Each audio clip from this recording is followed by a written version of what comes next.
இப்போ விஜய்க்கு ரசிகனே இல்லாமல் போயிட்டான். கட்சி ஆரம்பித்த பிறகு தொண்டனா மாறிட்டான்.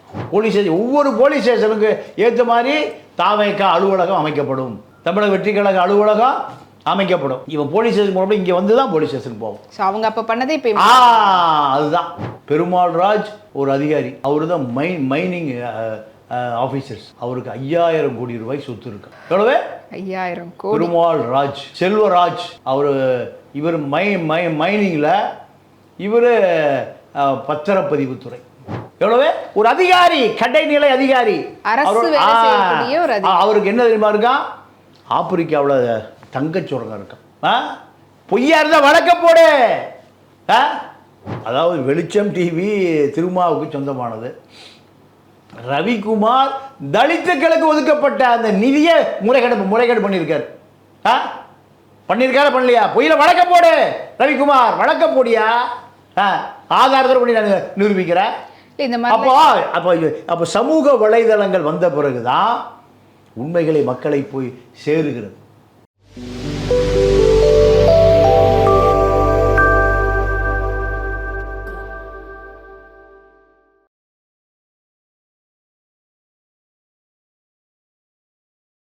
வீரா மீடியா நேயர்களுக்கு வணக்கம். இன்னைக்கு நம்ம இடம் இணைஞ்சிருக்கிறவங்க மூத்த பத்திரிகையாளர் திரு தமிழ பாண்டியன் அவர்கள்.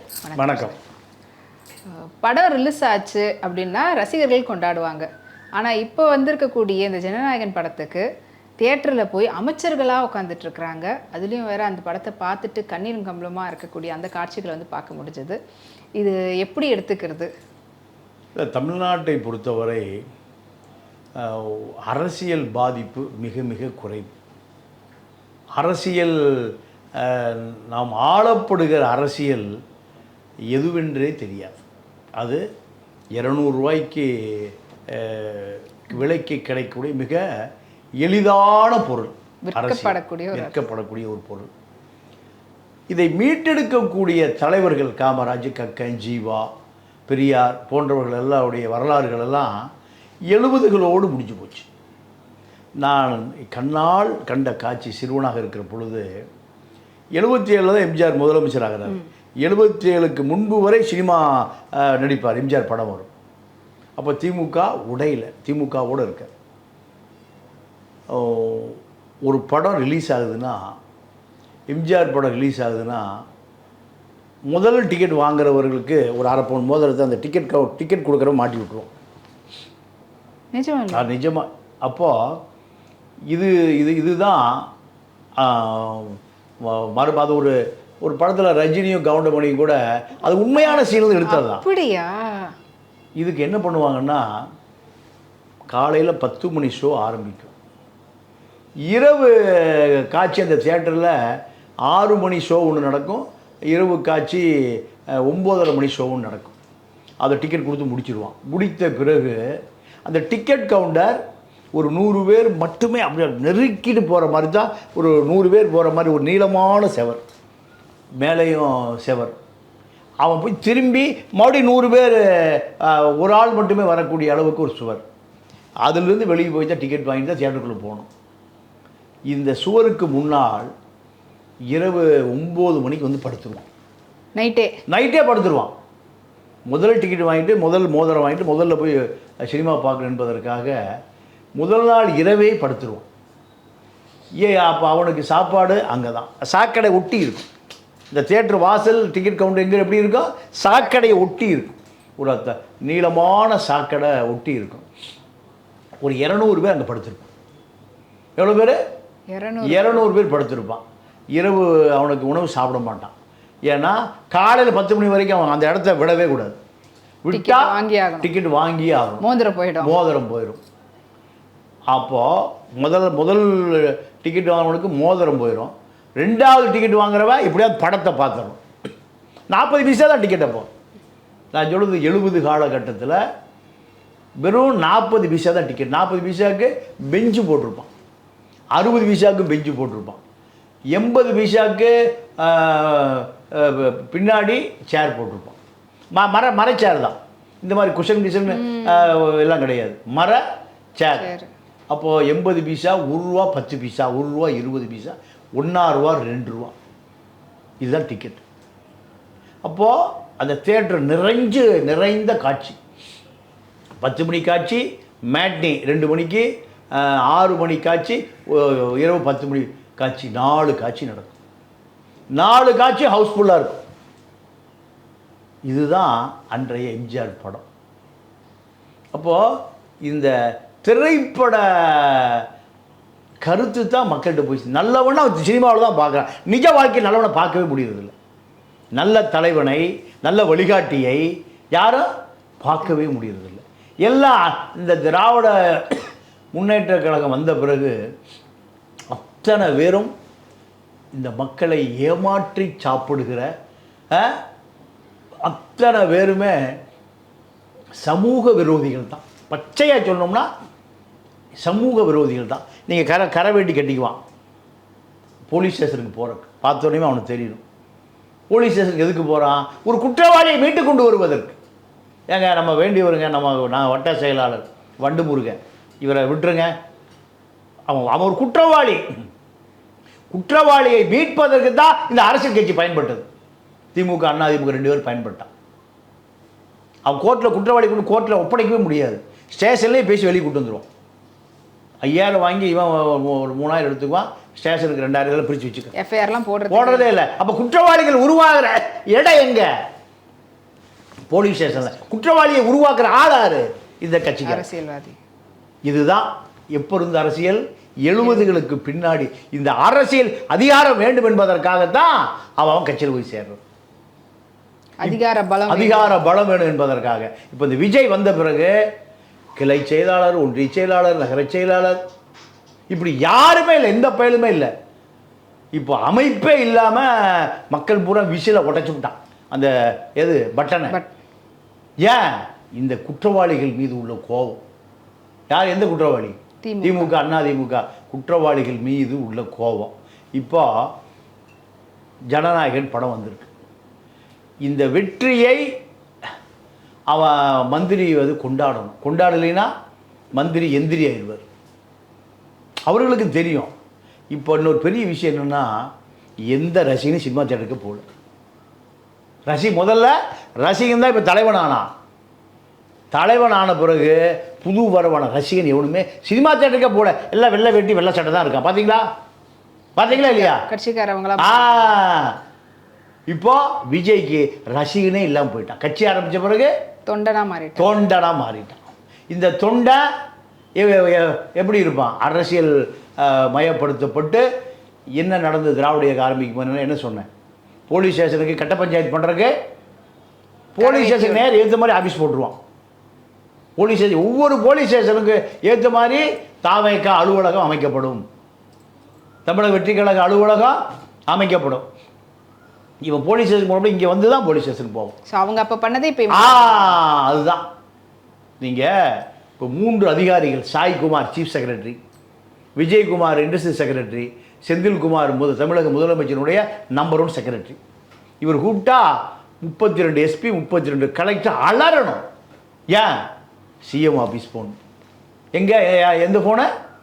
CM office phone. இந்த 3 பேருமே எடப்பாடி ஊழல் செய்வதற்கு அத்தனை அதிகாரங்களையும் துஷ்பிரயோகம் செய்த நபர்கள் தான் அந்த 3 பேர். திமுக வந்த பிறகு திமுக ஸ்டாலினிடம் அத்தனை துஷ்பிரயோகம் செய்து கோடிகளை குவித்த அதே அதிகாரிகள் தான் இப்போ யார்கிட்ட இருக்காங்க?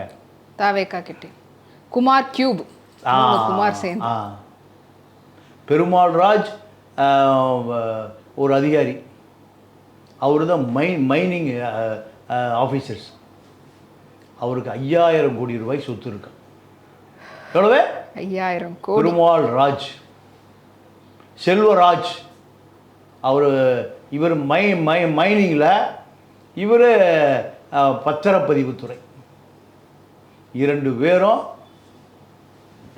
3 சிஎமுக்கு அவர்கள் தான் ஆளினால் மூளை. ஒரு பக்கம் குமார் அவங்களுடைய ஆட்டம், ராஜோடைய பெருமாள் ராஜ், செல்வராஜ். அப்போது இதெல்லாம் இந்த அரசுக்கு தெரியுமா? நீங்கள் இந்த பெருமாள் ராஜுடைய வீடு அண்ணா நகரில் 5 கிரவுண்டில். எவ்வளவு? ஒரு அதிகாரி, கடைநிலை அதிகாரி. அவருக்கு என்ன தெரியுமா இருக்கா? ஆப்பிரிக்காவில் தங்கச்சுரங்கம் இருக்கான். பொய்யா இருந்தால் வழக்க போடு. இல்லை, இந்த மாதிரிலாம் நம்ம வந்து அரசியல்வாதிகளுக்கு தான் வந்து இருக்குதுன்னு கேள்விப்பட்டிருக்கோம். அதாவதுமா இது என்ன நடந்ததுன்னா, திமுக ஆட்சி காலத்திலோ அதிமுக ஆட்சி காலத்துலேயோ இந்த சமூக வலைதளத்தினுடைய ஆதிக்கம் இவ்வளோ இல்லை. டிவியில் போய் இதெல்லாம் பேச முடியாது. டிவியில் அங்கே திமுகவுக்கு சொந்தமான கலைஞர் டிவியில் இதெல்லாம் பேச முடியுமா? இங்கே அப்போ அத்தனை குற்றவாளி அக்யூஸ்டுகள் பூரா சேனல் ஓனர். யார் அக்யூஸ்டுகள்? Channel owner. இப்போ யார்? பச்சைமுத்து ஒரு குற்றவாளி, ஜெயிலில் ஜட்டியோடு கிடந்த ஒரு குற்றவாளி. அதே போல் நியூஸ் 7 வைகுண்டராஜா பல வழக்கு இருந்த ஒரு குற்றவாளி. வின் டிவி தேவனா இன்னும் ஜெயிலில் தான் இருக்கார் தெரியுமா? என்ன மயிலாப்பூர் பெனிஃபிட் ஃபண்டு 500 கோடி தங்கத்தையே காணுமா? ஒரு மோடியோடு நிற்பார், பாடியோடு நிற்பார். இப்போ எங்கே இருக்கார்? களி ரெண்டு படுத்து கிடக்கிறார் புழல் ஜெயிலில். அவர் பெரிய சேனல் அதிபர். என்ன பேர்? Win TV Devanathan. அப்போது இந்த குற்றவாளிகள் பூரா சேனல் அதிபராக இருந்தால் அவன் கூப்பிட்டு நம்மளை இதை பேச சொல்லுவானா? இப்போ இந்த சமூக வலைதளங்கள், இந்த வீராவை போன்ற எதை வேணால் பேசுங்க, எதை வேணால் சொல்லுங்க மக்களுக்கு. நமக்கு அந்த உண்மையான ஃப்ரீடம், அதாவது இந்த டெமோக்ராட்டினுடைய 4th பில்லர் மீடியா, இதுக்கு நமக்கு முழு உரிமை எப்போ கிடைச்சிருக்கு? இந்த சமூக வலைதளங்கள் வந்த பிறகு தான் கிடைச்சிருக்கு. ஜெயா டிவியில் போய் ஜெயலலிதா ஊழல் பண்ணாரு பேச முடியுமா? இல்லை நியூஸில் போய் சிவி சண்முகம் ஊழல் பண்ணாரு பேச முடியுமா? வெளிச்சம் டிவியில் போய் திரும்ப கட்டிங் வாங்கிட்டார் பேச முடியுமா? அதாவது வெளிச்சம் டிவி திருமாவுக்கு சொந்தமானது. ரவிக்குமார் தலித்துக்களுக்கு ஒதுக்கப்பட்ட அந்த நிதியை முறைகேடு பண்ணியிருக்கார். பண்ணியிருக்கார பண்ணலையா? பொய்யில வழக்க போடு ரவிக்குமார், வழக்க போடியா? ஆதாரத்தை பண்ணி நான் நிரூபிக்கிறேன். அப்போ சமூக வலைதளங்கள் வந்த பிறகுதான் உண்மைகளை மக்களை போய் சேருகிறது. ஆனால் இந்த மாதிரி சேனலில் வரக்கூடிய நியூஸ் எந்த அளவுக்கு மக்கள் நம்ப முடியும்?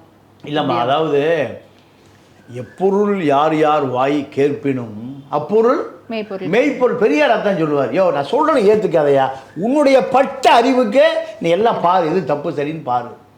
கருணாநிதி வாயை திறந்தாலே பொய்யாத்தான் இருக்கும். கருணாநிதி எது சொன்னாலும் நம்பாத. எம்ஜிஆர் எது சொன்னாலும் உண்மையாக இருக்கும், அது நம்பு. எம்ஜிஆர் சாக வரைக்கும் அந்த கட்சி ஒன்றும் பண்ண முடியல, செத்த வரைக்கும் ஒன்றும் பண்ண முடியல. அப்போ இதுதான் மக்களுடைய பெரிய வள்ளுவர் சொன்னதை போல பட்டறிவை, உன்னுடைய பட்டறிவை கொண்டு நீ சரியாக தப்புறான்னு பாடு. அவருடைய வாழ்க்கையை பாரு. காமராஜர் சொன்னால் எல்லாமே உண்மையாக இருக்கும். நீங்கள் ஒரிசாவில் ஒரு பெரிய மாநாடு, எல்லா வட இந்திய மக்களாக உட்காந்துருக்கான்.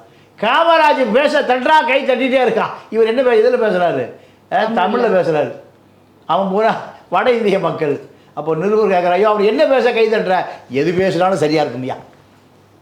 அவர் எது பேசுனாலும் அதில் இந்த மக்கள் நலன் இருக்குமையா. இதுதான் அன்றைய அரசியல். இன்றைக்கி இவன் எது பேசினாலும் அதில் ஒரு ஏமாற்றம் இருக்கும், போலி இருக்கும். இப்போ ஜனநாயகன் படம் அவருடைய அரசியல் வாழ்க்கைக்கு ஒரு கடைசி புள்ளி. இனிமேல் படமே நடிக்க மாட்டார். எம்ஜிஆர் கடைசி காலத்தில் ஒரு 5-6 படம் நடித்தார். அது எந்த படமே ஓடலை. நவரத்னன்னு ஒரு படம், மீனவ நண்பன் ஒரு படம், எல்லா படம் நான் பார்த்தேன். இப்படி ஒரு 4-5 படம் எடுத்தார், ஒன்றுமே ஓடலை. அதோடு அவர் அதை ஏற கட்டிட்டு அரசியலுக்கு வந்துட்டார். இப்போ அதே கதை தான் விஜய். எம்ஜிஆரை போல விஜய் இருக்கணும்னு போஸ்ட்டு போடுறாங்க. எம்ஜிஆரை போல் இருக்கணும்னு போஸ்ட்டு போடுறாங்க. எம்ஜிஆரை போல் இனி ஒரு மனிதன் வாழவே முடியாது. எம்ஜிஆரை போல் ஒரு மனிதன் வாழவே முடியாது. எம்ஜிஆரை தொப்பி போட்ட எம்ஜிஆர் ஆயிடலாமா? எம்ஜிஆர் கண்ணாடி போட்ட எம்ஜிஆர் ஆயிடலாமா? சின்ன எம்ஜிஆர், சிகப்பு எம்ஜிஆர், கருப்பு எம்ஜிஆர். இப்போ விஜயை பொறுத்த வரைக்கும் இந்த ஆட்சி, இப்போ மாணவர்கள் போராடுறான். மாணவர்கள் அதான் இப்படி ஒரு போராட்டம் நடந்துகிட்டு இருக்கு. இவங்க போய் தியேட்டரில் உட்காந்து அழுதுகிட்டு இருக்கிறாங்க அமைச்சருங்கெல்லாம். இல்லை, அது இவர்களுக்கு தெரிந்தது இதுதான். எப்படி எம்ஜிஆர் படம் ரிலீஸ் ஆகும்போது சினிமா தேட்டர் படுத்து கிடப்பான், அதே கதை தான் இவர்கள். அப்போ இன்னும் அரசியல் மக்கள்கிட்ட போய் பல முறை டெபாசிட் போய் தோற்று போனார் நல்லகண்ணு. அவரை போல ஒரு உயர்ந்த மனிதர் எங்கேயாவது பார்க்க முடியுமா? வெளில வந்துருச்சே ஓடி போய் அவர் என்ன விட்டுருக்கடா, மக்களை காப்பாற்றுக்கடா, போங்கடான்னாரு. இல்லை, இது எப்படி எடுத்துக்கிறது? இப்போ ஒருத்தவங்க அரசு துறையில் வேலை பார்க்குறாங்கன்னா அவங்களுக்கு வந்து ஒரு ரிட்டையர்மெண்ட்டுன்னு ஒரு ஃபங்க்ஷன் நடக்கும். அங்கே அவங்களோட கூட வேலை பார்த்தவங்க, அவங்களோட ஃபேமிலி மெம்பர்ஸ் எல்லாரும் அங்கே போயிட்டு அவங்களுடைய அந்த இதை பற்றி பாராட்டுவாங்க. அதில் ஒரு மாதிரியான ஒரு நிகழ்ச்சி, ஒரு நெருடலோடு வரக்கும். அப்படி எடுத்துக்கலாம்ல? ஏன்னா அவங்க எல்லாருமே ரசிகர் மன்றத்துல இருந்து வந்தவங்க தான். அது 1008 பிரச்சனை இருக்கு, 1008 பிரச்சனை இருக்கு. சினிமா தேட்டரில் போய் கொஞ்சம் குமரியோடு கொஞ்சி குழாவுதா அரசியல்? 500 கோடி படத்துக்கு வாங்குறீங்க, 500 கோடி படம் வாங்கினப்பா, இந்த பணம் எனக்கு வேண்டாம், அனாதை ஆசிரமம் கட்ட போகிறேன், ஒரு அம்பேத்கர் பல்கலைக்கழகம், எல்லாம் இலவச கல்வி, இப்படி எங்காவது நடக்குதா? 5 கோடி ரூபா கொக்கோ கோலா படத்துக்கு, கொக்கோ கோலா விளம்பரத்துக்கு பணம் வாங்குகிற நடிகர் தானே விஜய். திமுக ஒழிக்கப்பட வேண்டிய கட்சி தான், அது மாற்று கட்சியே இல்லை. திமுகவை ஒழிப்பதற்கு வந்த நீங்கள் இன்னொரு திமுகவை மாறிட்டீங்களே. இன்னொரு இது என்ன இப்போ தமிழ்நாட்டுடைய பூதகார பிரச்சனை? விஜய் நடிக்கலைங்கிறதான் பிரச்சனையா? எத்தனை பேர் செத்து போயிட்டான்? காவிரி கடைமடை குருவை காஞ்சி போய் எத்தனை பேர் செத்து போயிட்டான்? பொண்டாட்டி தாலி அடமான வச்சு 100 டிஎம்சி கடலில் போய் கலக்குது. எவ்வளவு? 100 டிஎம்சி. ஏன் செக் டேமே இல்லை? திமுக தான் ஏமாத்துறான். திமுக தான் அடுத்தும் தாலியும் அறுக்கிறான். செக் டேம் ஏங்க 100 டிஎம்சி செக் டேம் கட்டினா குருவை சாகுபடி குருவை குறுகிய காலத்தில் விளைவதுதான் குருவை 3 மாதத்தில் விளையும். விளையிலையே. சம்பா விளைந்த நாடு இது. 6 மாத காலம் சம்பாவும் குருவையோ மாறி மாறி விளைந்த நாடு இது.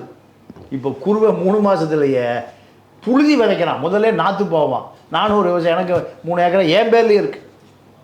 3 ஏக்கரா என் பேர்லேயே இருக்குது.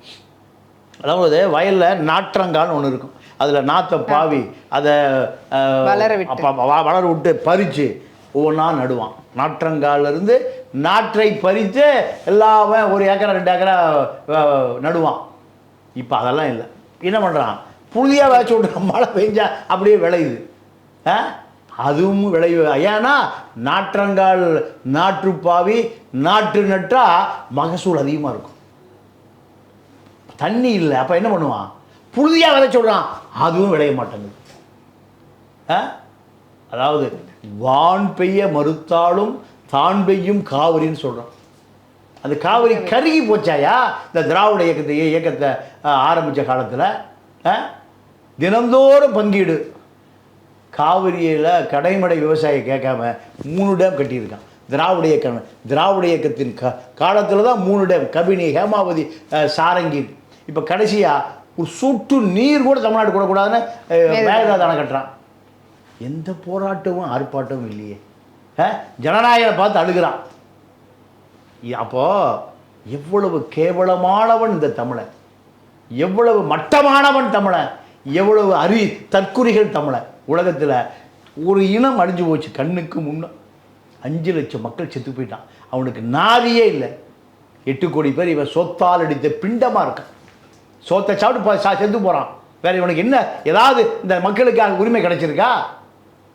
கச்சத்தீவு 1000 மீனவை சுட்டே கொண்டான். ஒரு எஃப்ஐஆர் கூட போடலை. நன்றி சார். நன்றி, வணக்கம்.